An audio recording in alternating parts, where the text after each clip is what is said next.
és que la Generalitat no vol que l'estat més barat. Mira, vol que digui una experiència magnífica que ha passat en Carcaixent sobre serveis prestats per la Generalitat en les ofertes més barates?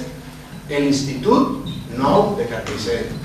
Va ser tan ben fet, tan ben ideat i tan ben pressupostat i tan barat que ara estem en obrers per les espraes per a reparar a no res de la seva inauguració tots els desperfectes que han anat aparent.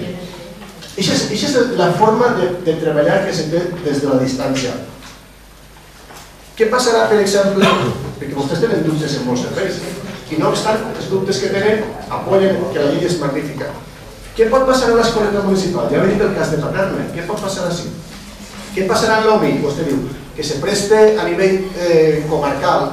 Perfecte, a partir d'ara, per anar a fer una consulta a l'OMI, una reclamació, agarrarem l'autobús de Lozano o el que estiga i me n'anirem al CID, al GMSI, o a potser són les del CID, al GMSI, que han de vindre a Carcaixent. Què passarà en tema de promoció econòmica? No està clar que el Departament de Promoció Econòmica pugui continuar, entre altres coses perquè la promoció econòmica és competència d'altres administracions. Ja no la poden prestar segurament en Carcaixent. Què passarà amb tot el personal laboral que tenim a l'Ajuntament de Carcaixent si desapareixen els serveis? Que ens els tindrem que tragar i els tindrem que destinar a altres funcions. Què pot passar en el centre de dia? Doncs esperem que no passi res i que es mantinga, però perfectament, si el centre de dia no fora rentable, potser no tenim més remei que cedir-lo a la Generalitat i poden pujar les taxes. Sí o no, senyora Blanca? Doncs potser sí.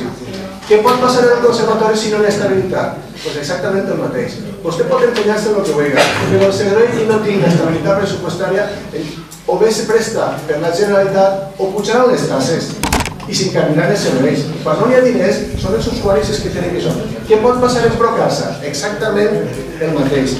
Al final de la correguda vostès estan molt contents en la llei, però en privat reconeixen que molts dels serveis que actualment s'estan prestant en Carcaixent perillen.